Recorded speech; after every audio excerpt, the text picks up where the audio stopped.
Le président Mohamed Cheikh El-Ghazouani a nommé le 26 mai un nouveau gouvernement. Certains parmi les nouveaux venus n'ont jamais occupé de postes gouvernementaux, tandis que d'autres ont servi auparavant au sein des administrations. La nouvelle équipe dirigée par Mohamed Ould Bilal Messaoud compte 29 membres, dont 2 de plus que le précédent gouvernement. Parmi ses membres, Amal Sidi Cheikh Abdallah, la fille du premier président élu démocratiquement en 2007. Il paraît que la nouvelle ministre a menti sur son âge, mais ce n'est pas le plus grave. En Mauritanie, l'âge et le diplôme ne sont généralement pas vrais. Mais Amal Sidi Ould Abdallah est la fille de l'ancien président que le nouveau président, avec son ancien acolyte, avait coudaté. On va inventer des mots. Mais il paraît que le père avait réglé le problème de son vivant, offrant la possibilité à sa fille de devenir ministre. Les dominants finissent toujours par lisser leurs différends pour continuer à exister. 3 ministres ont été remerciés, au nombre desquels Khadija Cheikh Bouka, ministre de l'Habitat, de l'Urbanisme et de l'Aménagement du Territoire, ou encore Dr Mohamed Nedirou Mohamed, ministre de la Santé. L'ancien directeur général de la Santé, Sidi Ould Zahaf, remplace ainsi le ministre de la Santé, Nadirou Ould Mohamed, qui semble montrer des signes de fatigue et une gestion de la Covid-19 très critiquée par l'opposition. L'assainissement et l'hydraulique confiés à une nouvelle figure, Ould Boukrez, et le nouveau département de l'agriculture est dirigé par Ould Ahmed Eli, et celui de l'élevage est confié à Ould Dahi, ancien ambassadeur en Italie et secrétaire général du ministère de la Communication. Tous les observateurs s'accordent à dire que les nouveaux ministres ne sont là que pour la caution tribale. Si Amal Cheikh Abdallah est appelé, c'est parce que Nadirou quitte le navire. Ils sont de la même tribu. Et si Mourtal Ould Dahi est nommé porte-parole du gouvernement, c'est qu'un autre membre de sa tribu a été remercié. Pour maintenir l'équilibre tribal et régionaliste, et Ghazouani n'a pas fait un grand chamboulement. Il a comme d'habitude fait un saupoudrage. Cela fait penser à un espèce de djihad. On a conquis un pays, on se partage le butin. Entre tribus, bien sûr. L'une des raisons de ce remaniement est la volonté du président de donner plus de poids à l'agriculture et à l'élevage, ils disent. Disons que la volonté du président est de continuer cette politique du butin à partager, les terres qui sont prises aux populations noires, il faut rendre cela effectif. C'est tellement beau l'autosuffisance alimentaire, la mise en valeur des terres, ce que cache en fait l'éclatement du ministère du développement rural en 2 secteurs, agriculture et élevage, traduit une volonté de donner plus de poids à la production locale pour l'autosuffisance alimentaire dont l'objectif est de réduire les importations à long terme pour assainir les finances publiques.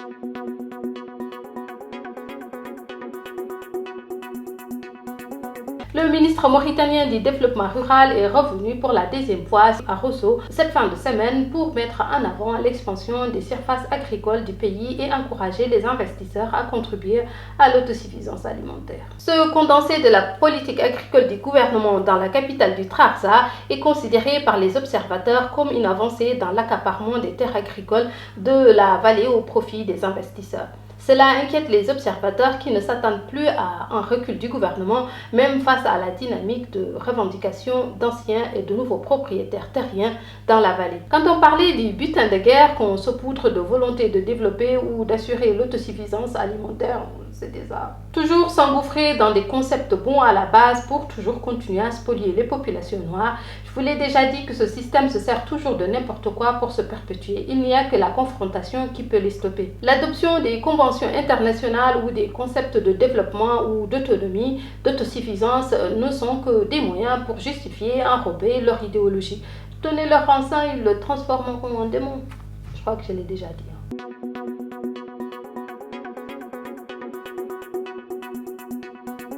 Le président de la Commission nationale des droits de l'homme, Maître Ahmed Salem Ould Beibouni, a présenté le rapport annuel de l'institution au cours d'un point de presse. L'édition 2020 a été portée à la connaissance du président de la République et traite de plus de 400 plaintes et dossiers relatifs à des sujets sensibles. Des éléments portant sur l'esclavage, des problèmes d'accès à l'état civil, le passif humanitaire, les questions liées aux droits des populations à un environnement sain, le respect des dispositions du Code de procédure pénale relatifs aux interpellations, arrestations et à la garde à vue, l'application des normes de détention. Maintenant que nous savons que toutes ces choses existent, comment lutter contre? En mettant systématiquement les esclavagistes en prison, on sait qu'ils ne le font pas. En ce qui concerne l'accès à l'état civil, limoger tous les chefs de centre qui refusent d'enregistrer les populations, ils ne sont pas payés pour rien. Le passif humanitaire, jugez-les, nous les connaissons tous. Tous ceux qui sont impliqués, on les connaît, jugez-les, mettez-les en prison. Les solutions, c'est pas ce qui manque. C'est pratique de faire les mêmes rapports chaque année pour faire croire qu'il y a une volonté de combattre ou de dénoncer alors que c'est juste une façon de nous faire croire qu'il se passe quelque chose alors qu'il ne se passe rien. C'est comme tout dans ce pays. Il paraît même que Abolition Institute salue les bonnes intentions du gouvernement mauritanien.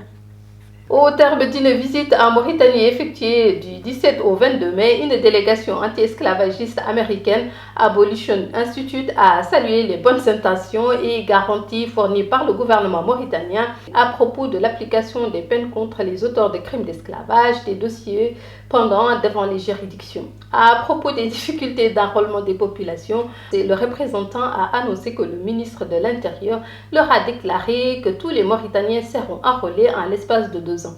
On voit bien que les militants anti-esclavagistes ne font pas leur travail ou n'ont pas assez de recul. Je ne sais pas. La petite jolie délégation Institute a été reçue en audience tour à tour par le ministère de la Justice, de l'Intérieur, du commissaire aux droits de l'homme et le représentant de la Commission nationale des droits de l'homme et le berger des chameaux à Atta. Non, je rigole. Ce truc est si peu sérieux qu'on pourrait croire qu'ils ne savent rien de ce qui se passe. Je sais pas. Je ne sais même pas à quoi penser de tout ça. Hassan Lebat a fait une publication sur sa page en affirmant que la délégation avait assuré qu'il ferait tout pour aider à donner une image positive du pays contre les stéréotypes venant des activistes, influenceurs et autres machins. Comme si cette institution pouvait contrôler ce qui se diffuse sur les réseaux sociaux, mais Hassan Lebat connaît bien son public, il sait qu'il peut raconter n'importe quoi, on l'écoutera. Cette déclaration est destinée juste à faire croire que ce qui importe n'est pas la vérité ni la justice, mais le faire semblant. L'image qu'ils renvoient à l'extérieur est très importante pour eux. Empêcher l'opinion internationale de nous entendre, nous faire croire qu'ils ont la possibilité de nous écraser, même chez les gens qui sont censés soutenir nos luttes, en l'occurrence des descendants d'esclaves qui sont manipulés par des esclavagistes. C'est une guerre psychologique. Si nous pensons que personne ne nous aide, nous allons abandonner et rentrer dans les rangs. C'est pour cela que c'est très important de choisir nos soutiens.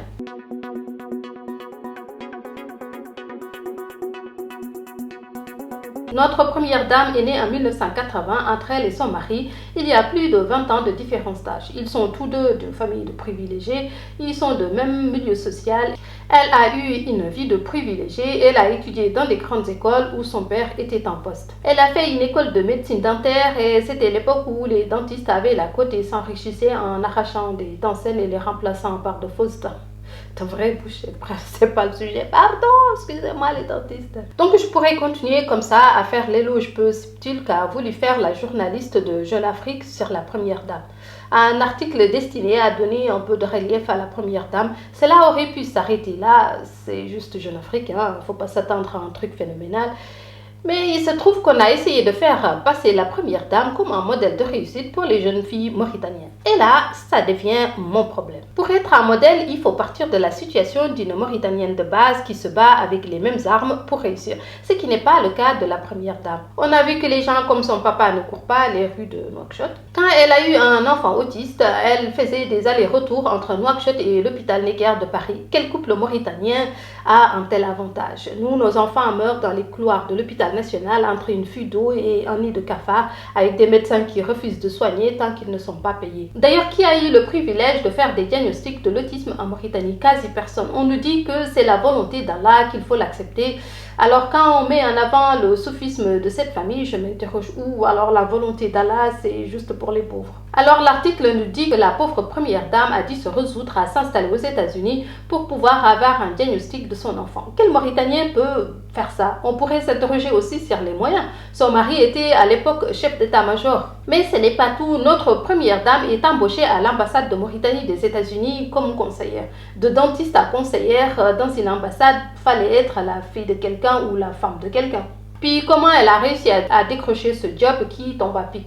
Quelles étaient les compétences de Mariam Fadel à cette époque pour ce poste? Peut-être que cet argent qui a servi à payer son séjour, son salaire, c'est de l'argent qui aurait pu construire un hôpital, une école pour nos enfants. Cet argent aurait pu faire fleurir des milliers de jeunes filles compétentes, mais cet argent a servi à diagnostiquer l'autisme de son fils. Donner des modèles comme ça, c'est mettre l'échec dans la tête de nos filles. Nous n'avons pas le même parcours. Vous ne réussirez jamais à être la première dame si vous n'êtes pas Mariam Fadel, la fille d'eux, la femme d'eux. C'est la psychologie de l'échec. Je ne remets pas en cause la détermination à sauver la vie de son enfant, mais nous la présenter comme si elle avait un parcours comme nous autres, c'est une insulte à notre intelligence. Toute sa vie a été un petit chemin fleuri, bien balisé pour qu'elle arrive où elle est. Elle n'est pas comme nous autres Mauritaniens qui devons trimer 5 fois plus que les hommes et 10 fois plus que les bien-nés comme elle.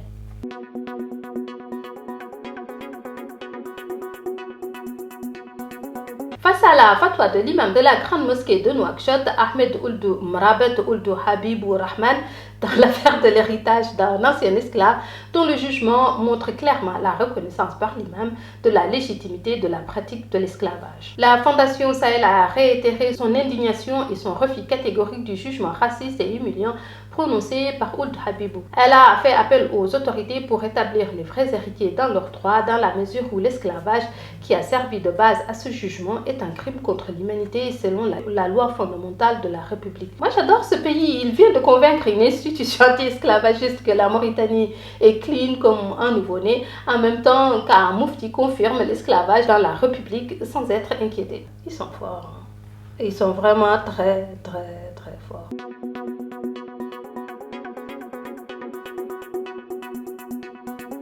Le ministère des Finances a récupéré la somme de 720 millions d'Ouguiya anciens dépensés sur le compte du budget du ministère de l'Enseignement supérieur, de la Recherche scientifique au profit d'une société dénommée Communique, qui est présentée par la dame d'affaires Glana Midou Rarabi. Une source au sein de la direction des NTCI au ministère de l'Enseignement supérieur affirme que Communique ne fournit en fait aucun service au secteur du fait qu'elle s'apparente à des entreprises fictives. Les archives de cette société qui intervient en tant qu'intermédiaire entre la Mauritanie et la société américaine Microsoft ont montré sa détention depuis plus d'une décennie d'un contrat avec Nouakchott et que les sommes qu'elle recevait du trésor public sont estimées à des milliards d'Ouguiya. On s'étonne qu'elle soit riche, hein. On dirait que tout est fait pour que cela ne marche pas en fait.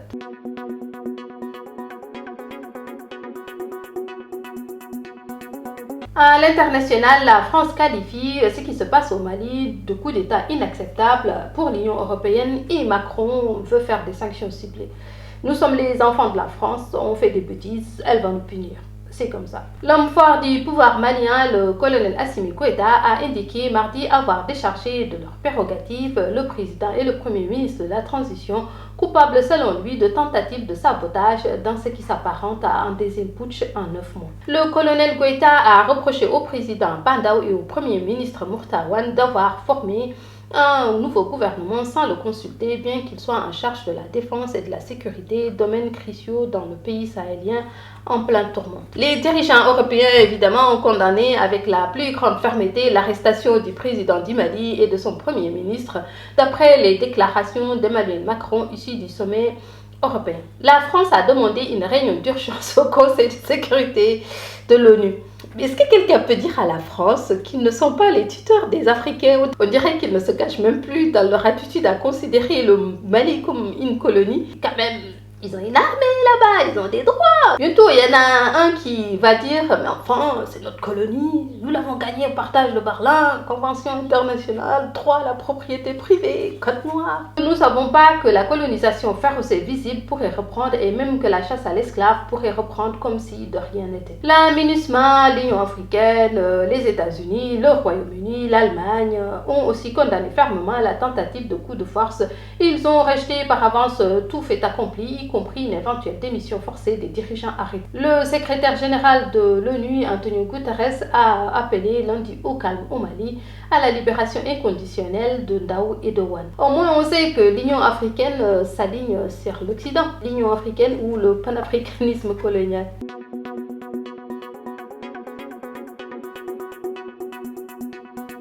Le président sénégalais a décidé de se payer un nouvel avion de commandement neuf.